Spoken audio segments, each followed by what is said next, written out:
Hey guys, welcome back. In between reviews and some of my videos, I like to take an opportunity every once in a while to just talk to you guys, pretty much unedited with the exception of maybe a couple edits. I just want to talk to you about what's going on the layout, what my plans are for this year, answer some frequently asked questions and give some shout outs. So I kind of said that backwards because I'm going to start with the shout outs, so let's go ahead and get started with those. First person I want to give a shout out to is Modeler Man Mike. Now he is a guy that covers things that aren't well covered on YouTube, and anytime somebody does that in the modeling community, it's of great help. I always encourage everybody to make videos of whatever they want and contribute to the hobby online and YouTube and other places. But Modeler Man Mike, he focuses mainly on building structures, and he has some electrical experience too that I don't have time for and don't have just knowledge of, to be honest. So he's also real good with weathering structures. So with that said, let's take a little cut and show you a quick clip that Mike provided for me to give you guys an idea what his channel is like.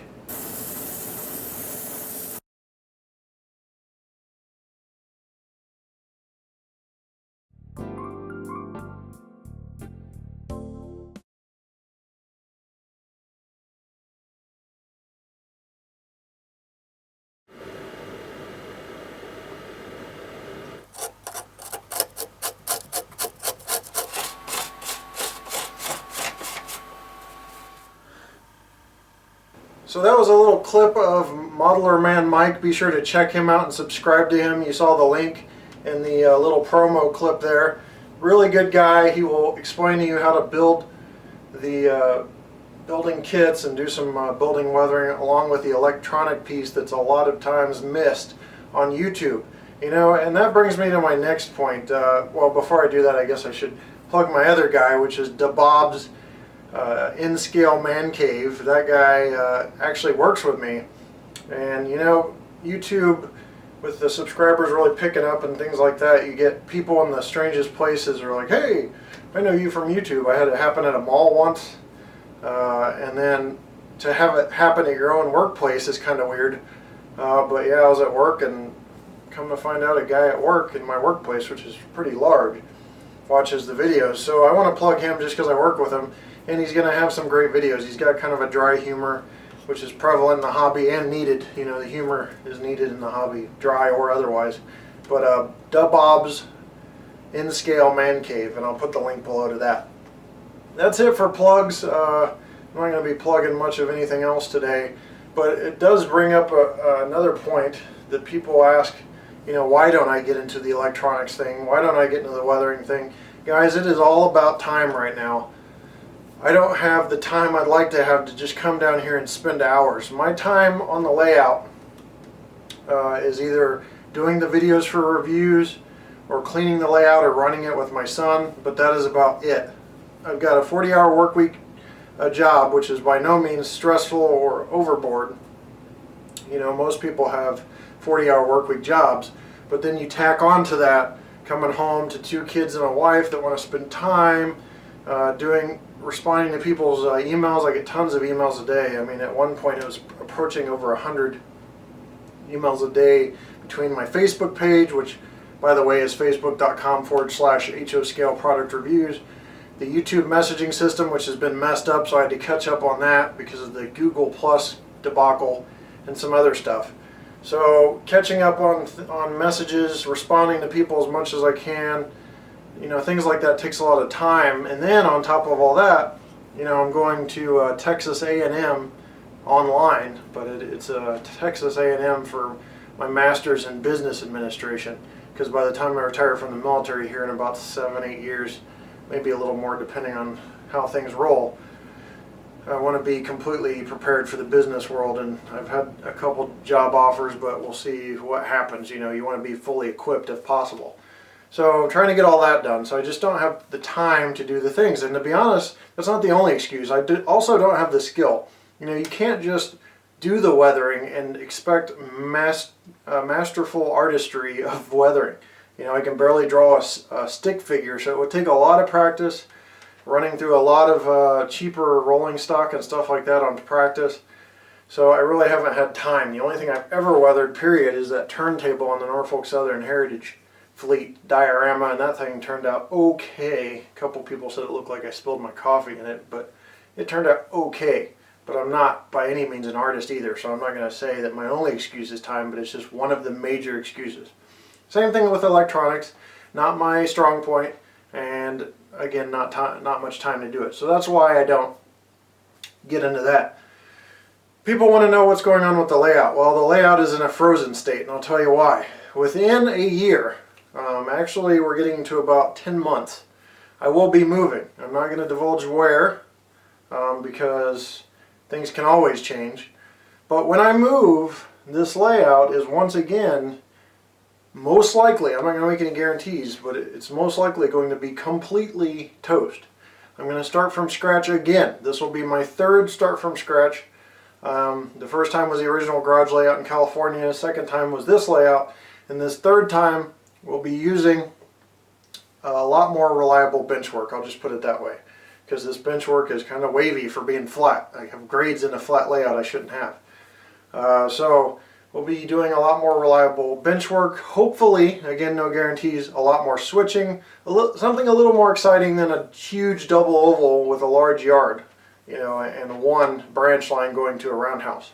I'll still have the roundhouse and turntable in the car shops, and I'll have a large parking area, but it'll also grow in size.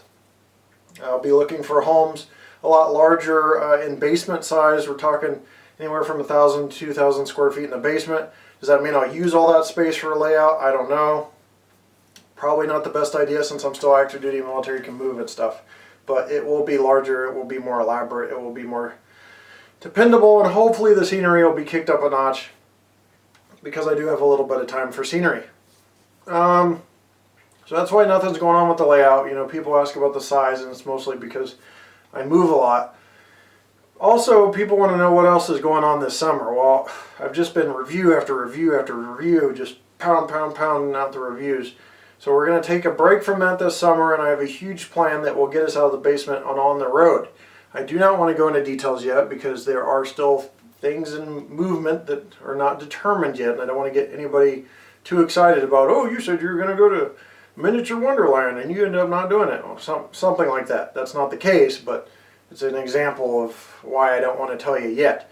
But tentatively, the trip and places to visit will all occur during the summer. So as they firm up, I will let you guys know, probably right before the trip occurs, where we're going, what we're doing, who's filming, etc. Because there's a lot of moving parts that could change at any time. So that's another thing. People have asked on just a lot of questions, hey, when's your next giveaway? Well, I've been scaling back the giveaways a little bit because of the large trip cost for this trip this summer, and the amount of things I've had to buy, some camera equipment, and I'm purchasing some things to beef up the camera a little bit, stabilize the camera, make it so it's not shaky. I got to pay for a cameraman for some of this trip, so I've scaled back on the giveaways, but I do have a giveaway coming up very shortly in the future. So that's about it for frequently asked questions. Now let's talk about frequently made complaints. It's a new category I'm making. You got the frequently asked questions, which are FAQ. I'm making the FMC, frequently made complaints, because I've been hearing complaints lately, and I just want to address them because, you know, people say, oh, don't bother with these few people, etc., etc. But everybody has a voice, and I definitely want to defend myself if possible, regardless of whether it's just 10 people out of 15,000 subscribers or whatever. But there's been a few accusations flying around. There's been some words that I cringe every time I hear them thrown around. So we're just going to dive right into the first one is, you know, I don't know the names of the locomotive parts. Okay, guys. Kind of goes back to the 40-hour-a-week work week, the father of two with a wife, the student, you know. I'm 30 years old. I probably should not be being a student by now, but I still am. You know, I took school pretty slow. But anyway, it gets back to that factor of what am I doing with my time, and I just don't have the time to read page after page and try to find schematics and diagrams and all this crap about different stuff on all these different locomotives. Like right now, I don't even know if it's in the frame or not because my viewfinder is so far away from me, but the Bachmann GG1. I mean, this is a locomotive that has been not on the rails for decades. I don't have time to go find out all the little details. I try to get the information I can for the review, but again, time is short, so even the reviews are short. You know, I don't think it adds anything to a review to say, hey, this is a pantograph, you know, or whatever the heck. You know, it's just, I say, hey, it picks up electricity, actually picks up electricity as a model or does not, that's important. But actually calling it by its name or saying, hey, this is a flux capacitor, it doesn't do any good. You guys have eyes, you got the 1080p HD, you got the Dolby digital surround sound to determine for yourself if it's what you want it to be. Because again, you guys are going to be the ones buying the product or not. You're going to also hear opinions I give. And that brings me to the next point. And whoever doesn't like me and that's watching this video, which I never understood either, if you don't like me, I don't know why you're so intent on watching my videos, but I cringe when I hear the word bias. Because during the videos, I pretty much say flat out, I'm all out about what's going on. Hey, I like this, hey, I like that, just my personal opinion. So how is that bias? Now, if I present my personal opinion as fact, if I say this black, you know, locomotive is blue, and that's a fact, you know, because I like the color blue, that is then bias. But when I say, hey guys, this is my personal opinion, make your own decisions off of this, I weighed in this factor, and this factor, then that becomes my personal opinion. And then if I go ahead and further say, now make your own opinions because you are the customer, watch the video, listen to the sounds, then there's no bias there. Now, I've been heavily accused of bias towards Athearn since all the way back from when I first appeared in a video with them. I've got bad news for you. I'm about to appear in another video with them. But here's why. When I drive home to my home state, which some people know, I should probably edit out the burping, but I won't. Some people know my home state is Indiana. When I drive home, I drive through Champaign, Illinois. And a lot of people think Athearn's all on the West Coast, but they're wrong. There's part of the company is on the West Coast. A lot of it is in Champaign, Illinois, including the bosses of Athearn, the bigwigs, as I would call them. So when I drive through, I drive right past Athearn, or at least right past Champaign, Illinois, and go through the town. So a while back we got to talking at a train show, and they said I should come visit, and I did. And I see nothing wrong with visiting Athearn because I get to then show you guys what products they have. Like if they have a decorated sample of something that they're only able to show at a train show, or they've only put a couple pictures up on Facebook of, I can then show you guys, my audience, in detail. So why would I decline something like that when I would be robbing you of an opportunity to see a product? Now, this is really going to mess up some people's bias opinions because I have other manufacturers I will be visiting later on this year. So, oh no, I can't say that anymore because now he's not just visiting Athearn. But yeah, there's other manufacturers I plan to visit. So, but anyway, that's why I visit Athearn.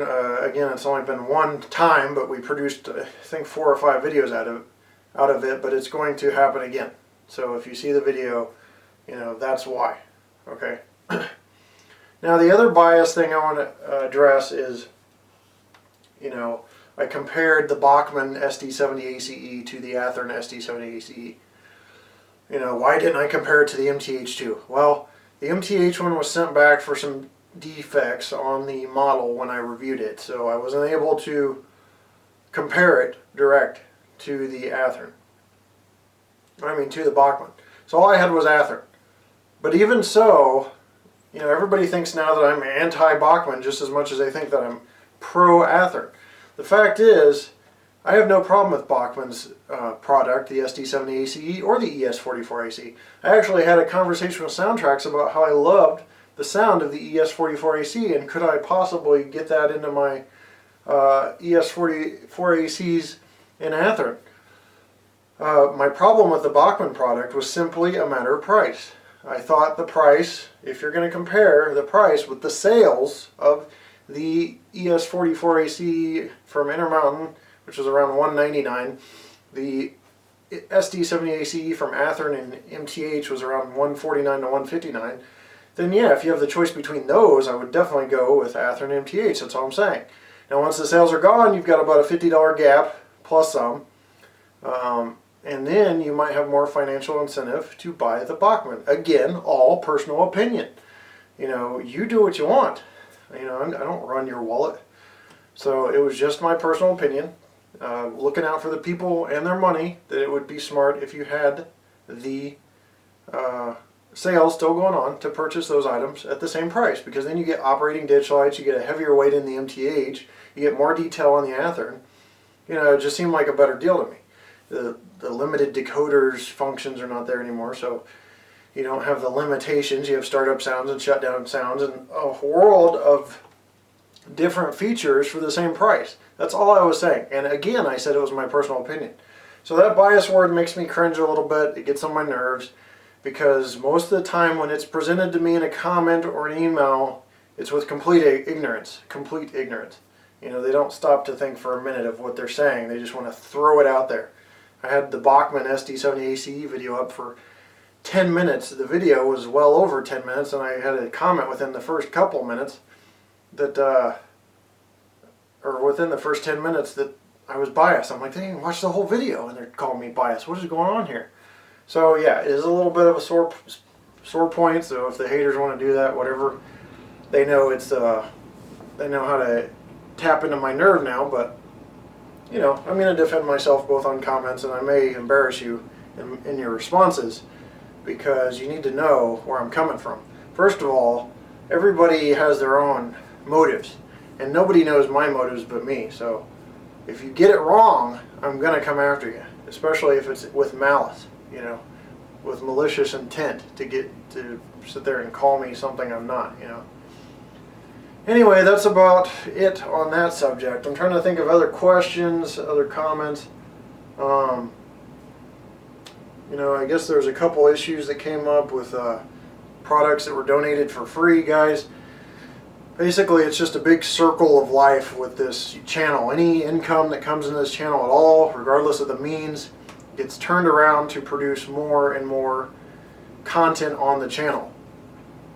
And if you look at it as a whole, I'm still coming out of pocket for whatever's going on. You know, people wanted a review on the GG1, the ST70ACE, and the ES44AC from Bachmann. Had no plans on buying those for myself at all. Bought them at $159. Gonna sell them at a pretty big loss of $30 to $40, maybe $50 after fees or PayPal fees or whatever on eBay or Craigslist or whatever. So it's going to be a loss. And then if I decide to keep something just because it catches my eye, it's even bigger loss, because it ends up on the shelf half the time. So it's not like I'm making any money off of this. I have a full time day job, like I mentioned before, and being in the military for 13 years and running through the ranks fairly quickly, it makes a good income. But this is not anything near that income. So and I wouldn't even call it an income, like I said.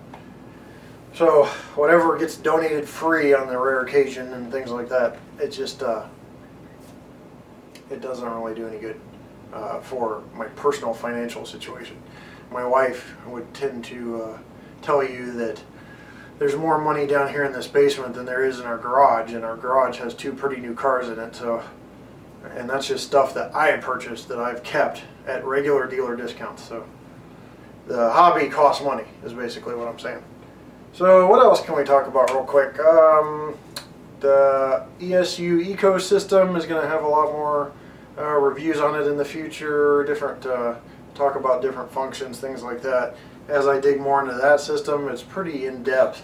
You know, I had some heated debate on whether that was the greatest thing since sliced bread either, but you know, we had some people say that you can get a Digitrax controller and use your iPhone or iPod or iPad or smartphone. Well, yeah, you can do that with pretty much any of them, but it still limits what you can do, and this thing is pretty in-depth.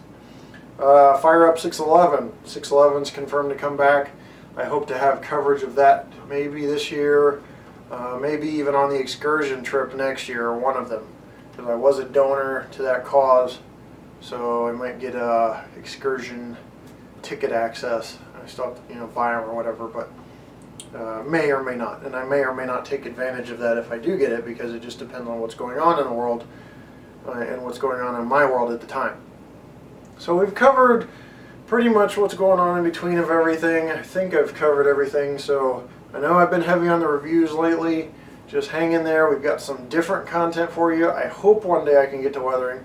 I hope one day I can get to more electronics stuff and show you guys some how-tos, but it just depends. Now, this new layout, whenever it occurs, is going to be built again from the ground up. I will only be using bits and pieces of track, the grade crossing, and some of the structures, but it'll be redone completely, and then I'll probably go into more detail on some more how-tos on things like the grade crossing.